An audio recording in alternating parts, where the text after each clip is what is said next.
E hoje o texto é Mateus 5, verso 3. Eu queria que você lesse comigo esse texto da palavra do nosso Deus. Mateus capítulo 5, verso 3. Leamos. Bem-aventurados os humildes de espírito, porque deles é o reino dos céus. Amém. O reino dos céus pertence a alguém. A quem pertence o reino dos céus? Aquele que é humilde de espírito. É sobre isso que nós vamos falar hoje.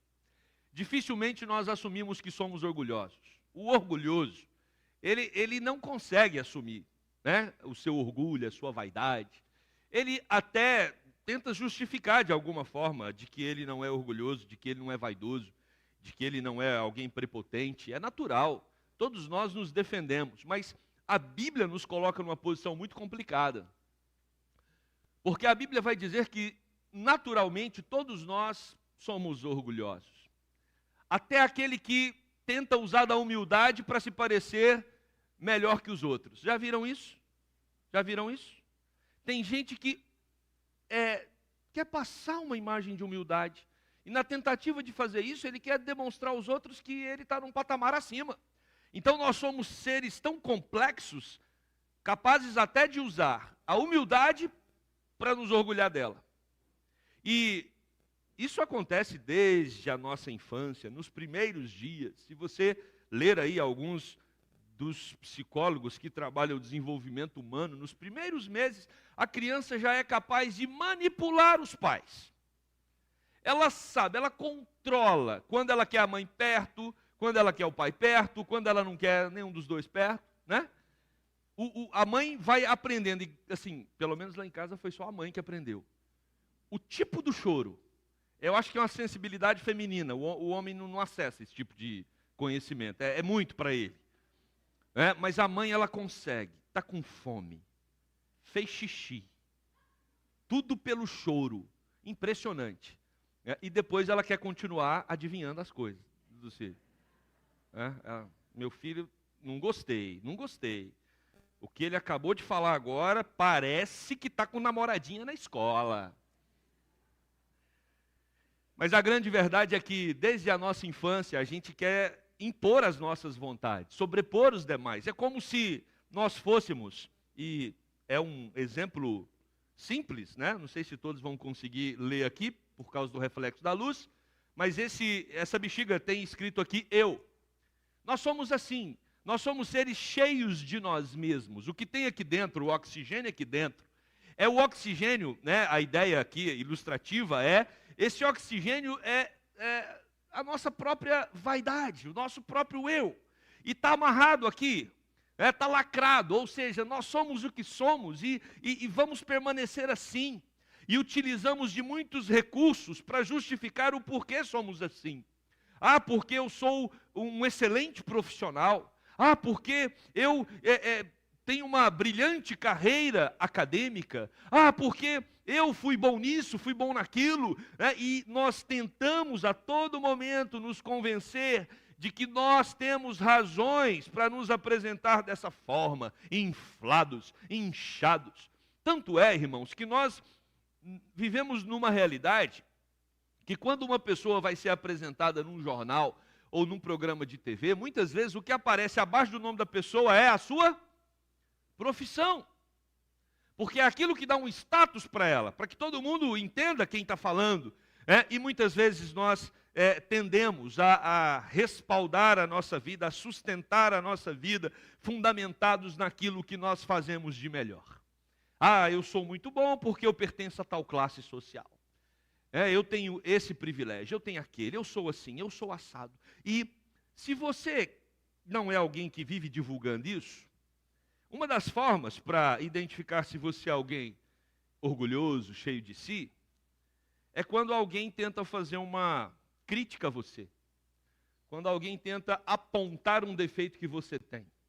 A sua reação, quando alguém aponta um defeito, ela demonstra o quanto você está cheio de você mesmo ou o quanto você é uma pessoa vazia de si. Alguém pode chegar para você e falar, olha, você falou aquilo e eu não gostei. a tendência natural nossa é o quê? Nos defender, nos explicar. Isso é natural. Em muitas situações a gente tem que se explicar mesmo, mas nós somos reativos para demonstrar aos outros as justificativas, para que o outro não tenha uma impressão equivocada de mim, porque na verdade eu não sou tão ruim como ela está colocando, eu não tenho o defeito que ela está apontando, eu sou muito melhor do que aquilo. Nas discussões conjugais, isso aparece com toda a ênfase, com toda a ênfase. É muito triste quando você vê um casal, e tem muitos, às vezes, dentro da igreja, em que a esposa, ela tem que aprender a conviver com o defeito do marido, porque não adianta ela falar mais. Ela perdeu a motivação. Ela sabe que cada vez que ela apontar alguma distorção moral ou alguma questão do marido, isso vai ser um motivo de conflito. Então ela já parou de falar. E o contrário também.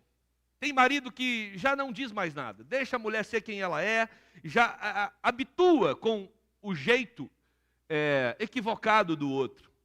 Por quê? Porque se nós vivermos uma vida apontando, os problemas um do outro, e se somos um casal inflado, isso vai gerar uma tensão. É como se essa bexiga estourasse o tempo todo.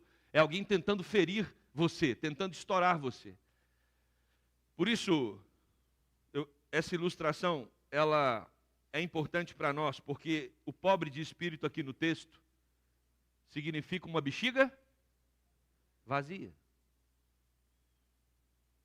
E para você ser uma pessoa pobre de espírito ou humilde de espírito, e nós não estamos tratando aqui na percepção ou no contexto materialista, não está falando de dinheiro o texto. O texto está falando de alguém que reconhece que não tem nada dentro de si que seja bom.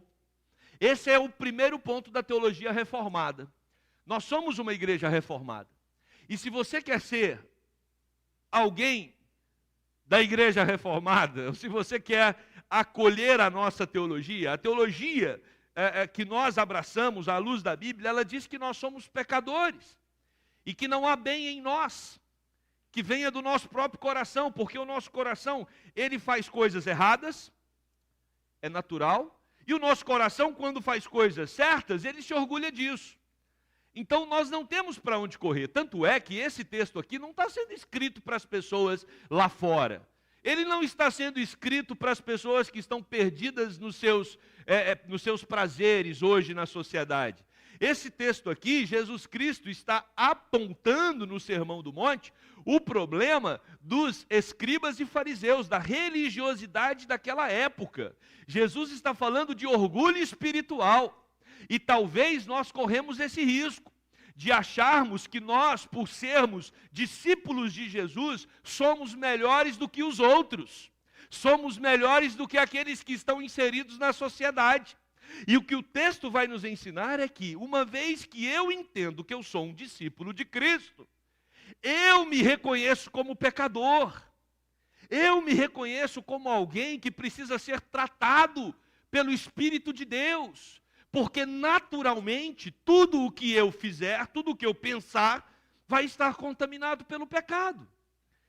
Enquanto nós não admitirmos isso, nós não seremos humildes de espírito. Tudo que você tem, tudo que você é, toda habilidade que Deus deu para você, é uma habilidade que vem do alto. E você precisa entender isso. O humilde de espírito, ele entende que os dons e os talentos que ele tem são dádivas de Deus para ele. E Deus pode tirar a qualquer momento. Deus pode tirar a qualquer momento. Esse texto aqui, irmãos, Jesus está atacando o legalismo. Legalismo, coisa de crente. O Sermão do Monte está dividido em duas partes. A primeira parte vai tratar dos cidadãos do reino, a segunda parte vai tratar sobre a justiça do reino. E quando Jesus está tratando sobre os cidadãos do reino, nessa primeira parte aqui, do versículo 3 até o versículo 16, Jesus está falando sobre o caráter. Como vivem aqueles que pertencem ao reino de Deus. Bem-aventurança aqui não significa apenas ser feliz. Você pode até encontrar algumas Bíblias que vão traduzir bem-aventurado como feliz. Feliz aquele que é pobre de espírito. Mas a ideia de bem-aventurado aqui é mais do que ser feliz. A ideia é alguém que reconhece que a vida dele está completamente envolvida pela bênção de Deus. Eu entendo que tudo que está ao redor de mim, tudo aquilo que eu consigo produzir, tudo aquilo que Deus tem me dado, é bênção, vem dele, não é de mim mesmo. O bem-aventurado, ele tem essa noção clara de que tudo vem de Deus. E aí nós encontramos um outro texto paralelo a esse, lá em Lucas, capítulo 6, do verso 20 ao 26. O que é interessante é que lá em Lucas vem as bem-aventuranças e depois vem os ais. Ai daquele que é assim, né? E uma sequência de ais. Aqui Mateus não narra, não descreve essa sequência de ais que Jesus falou. A bem-aventurança no texto, devemos chamar a atenção para isso, ela está no presente, não é uma bem-aventurança futura. É uma bem-aventurança que você pode vivê-la aqui, hoje, agora, no começo do mês de setembro, 3 de setembro. Você pode se apropriar dessa felicidade, dessa bem-aventurança, dessa vida envolvida pela bênção de Deus. E a primeira coisa que você precisa fazer para ser um indivíduo humilde de espírito é aprendendo o que é um não humilde de espírito. Quem é o não humilde de espírito? O próprio Jesus Cristo nos ensina através de uma parábola, a parábola do fariseu, lá em Lucas 18, os versos 11 e 12, Jesus vai dizer sobre um fariseu, um religioso, pomposo, alguém que vivia no templo. Ele estava o dia todo experimentando das coisas de Deus, vivenciando a realidade religiosa com toda a intensidade. E esse homem faz uma oração, e Jesus diz como é a oração desse fariseu. E o texto vai dizer que o fariseu, posto em pé, orava de si para si mesmo. E ele orava da seguinte forma: ó Deus, graças te dou, porque não sou como esses demais homens, roubadores, injustos, adúlteros, nem ainda como este publicano. Eu jejuo 2 vezes por semana, eu dou o dízimo de tudo quanto ganho. Olha que curioso. É pecado jejuar 2 vezes por semana? Não. É pecado dar o dízimo? Não. É pecado jejuar 2 vezes por semana e dar o dízimo e achar que você é melhor do que os outros porque faz isso? É. Olha o tanto que é confuso. Por isso que Jesus, muito mais do que olhar as nossas obras, Jesus olha a intenção dos nossos corações. Jesus quer saber sobre o que está dentro do nosso coração. O homem vê o exterior, mas Deus vê o coração. No Antigo Testamento e também no Novo, a palavra de Deus vai nos dizer que os profetas no Antigo Testamento, e Jesus repete isso: esse povo me honra com os lábios, mas o seu coração está longe de mim. Então, o que Jesus quer é ver a nossa adoração no coração. E esse fariseu, no coração, ele se acha melhor do que os outros e ele usa a sua espiritualidade para isso. Ah, Senhor, do alto, o Senhor deve ter um orgulho muito grande de me ter como seu filho. Agora, esse sujeito aí, lastimável. Talvez a nossa oração não seja assim. Mas talvez nós temos construído uma fé que nos coloca sobre os outros. Pastor, na prática, como eu consigo identificar isso? O quanto o pecado do outro te incomoda. Quando o outro faz uma coisa errada, o quanto você fica nervoso. O quanto você se descompensa. O quanto você é crítico. Quanto você é ácido. Quando alguém comete algo que você entende, até mesmo à luz da palavra, que aquilo não é da vontade de Deus. Essa é uma das maneiras de você identificar se você não é um orgulhoso espiritual. A partir do momento que eu me entendo como alguém, o quê? Vazio, humilde de espírito, que não tem coisa boa nenhuma para oferecer para Deus, o pecado do outro vai me incomodar? Não, porque eu sou pecador. Eu sou pecador.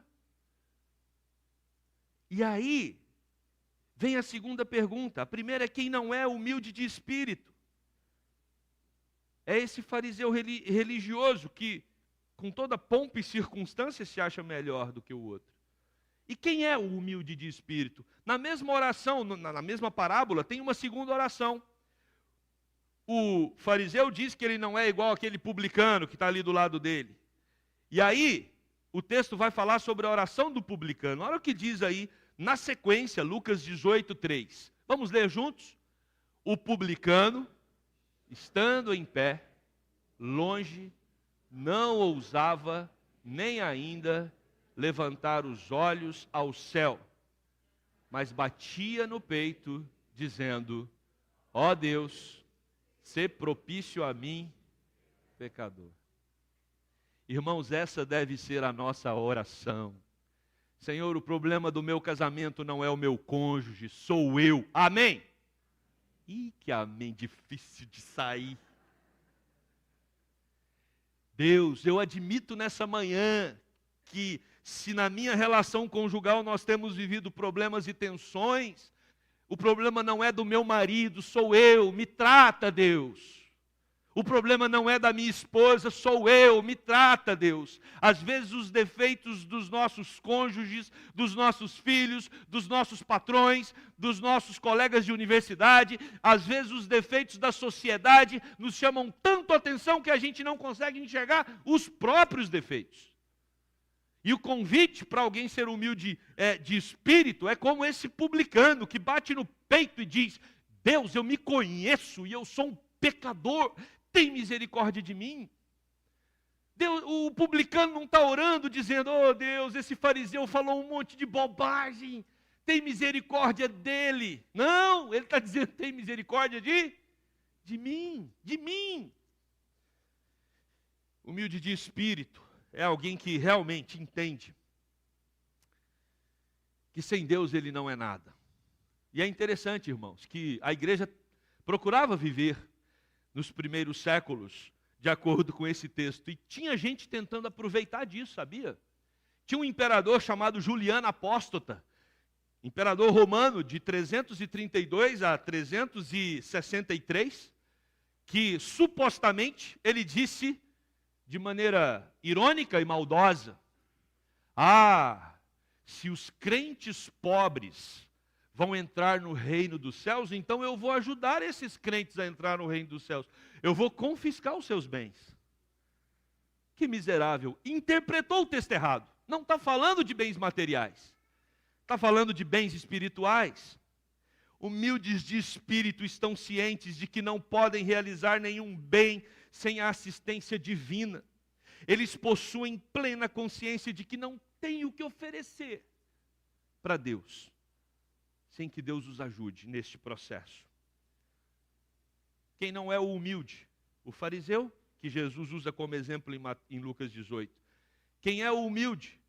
O publicano, que Jesus usa também no mesmo texto, em Lucas 18, verso 13. E qual é o modelo que nós temos para seguir? Tá bom, pastor, o modelo então é o publicano? Não. O nosso modelo de alguém que se esvaziou é o próprio Jesus Cristo. Quem nos fala isso é Ele mesmo, lá em Mateus 11, verso 29. Olha o que diz o texto: tomai sobre vós o meu jugo e aprendei de mim, porque sou manso e humilde de coração, e achareis descanso para a vossa alma. Ah, Jesus está dizendo que Ele mesmo é humilde, mas isso não pode ser uma forma de orgulho? Vamos entender por que Jesus está dizendo que Ele mesmo é humilde. Filipenses capítulo 2, versos 7 e 8, vai mostrar claramente qual foi o caminho que Jesus fez para vir ao mundo, morrer numa cruz por mim e por você.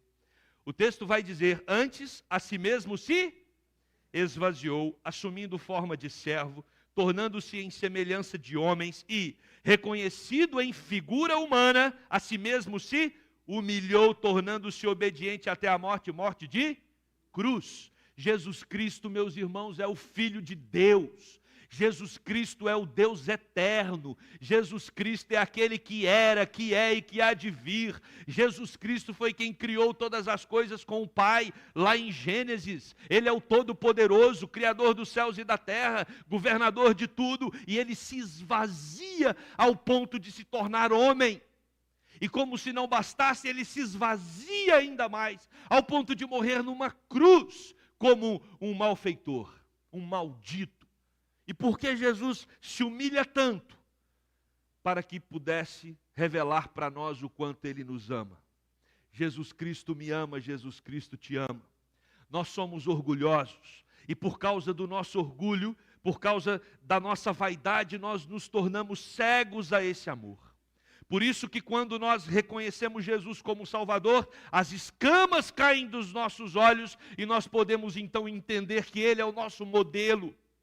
Jesus Cristo, Ele não vem do alto para ficar aqui na terra como alguém que está acima dos outros. Pelo contrário, Ele pisou nesse chão, Ele não flutuou não.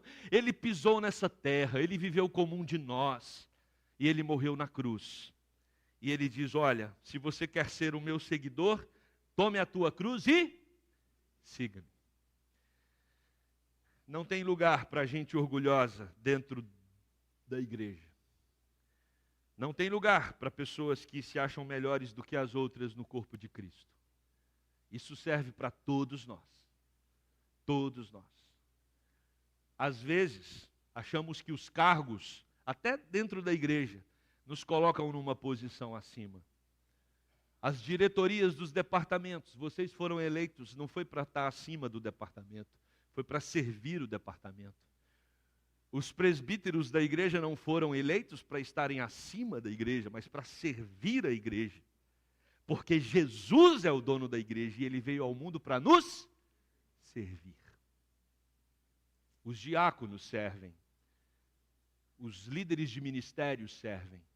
E igreja é lugar de gente que serve. Devemos aprender a servir uns aos outros, como a Bíblia nos orienta. Ah, pastor, como eu queria me tornar humilde assim. Como eu queria ser um indivíduo vazio de mim mesmo.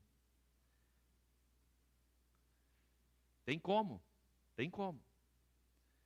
Você precisa passar por um processo de quebrantamento, que decorre da contrição sincera. Vai para casa hoje. Vai ser difícil você se admitir como uma pessoa orgulhosa muito rápido. Mas se você tiver coragem, pergunte para as pessoas que convivem com você. Talvez hoje seja dia de você bater um papo sério com seu cônjuge, com seus pais, com seus filhos. Se não hoje, essa semana, mas não deixa passar não. Não deixa passar não. Pergunta para o outro que você precisa ser mudado para ser um indivíduo, uma pessoa vazia de si mesma. Precisamos entender que a culpa muitas vezes é nossa.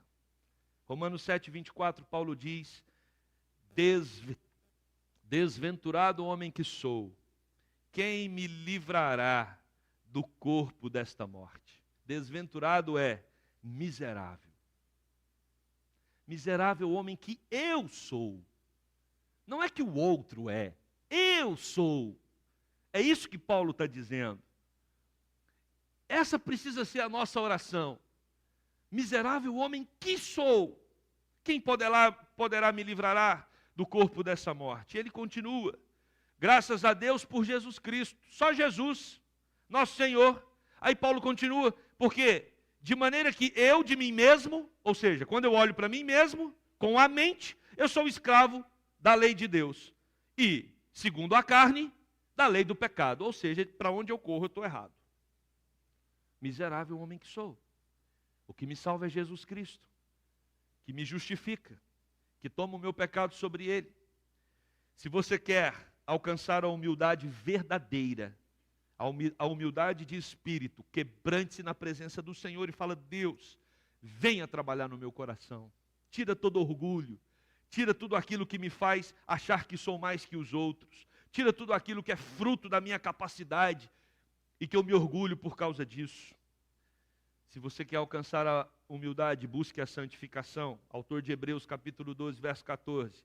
Segui a paz com todos e a santificação, sem a qual ninguém verá o Senhor. E aí, quando você busca essa vida de humildade de espírito, o resultado vem. E quais são os resultados? A certeza de que Deus está próximo dos humildes de espírito. Quem é humilde de espírito sabe que Deus está pertinho dele. Salmo 34, 18. Perto está o Senhor dos que têm coração quebrantado e salva os de espírito oprimido.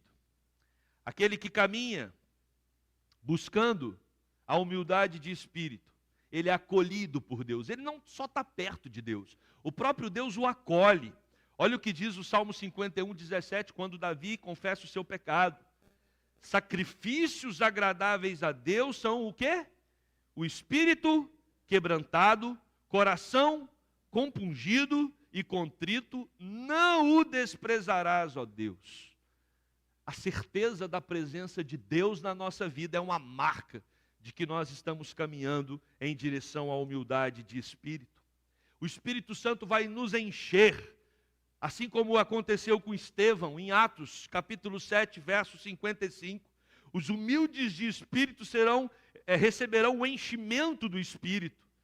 Olha o que diz o texto, mas Estevão ali, enquanto estava sendo condenado, o primeiro mártir da história, cheio do Espírito Santo, fitou os olhos no céu e viu a glória de Deus e Jesus que estava à sua direita. O Espírito Santo enche os corações daqueles que buscam a humildade de espírito. Por último, aqueles que buscam uma vida de pobreza de espírito, que reconhecem que são vazios sem Deus, eles obtêm honra. Provérbios capítulo 29, verso 23, vamos ler juntos? A soberba do homem o abaterá, mas o humilde de espírito obterá honra.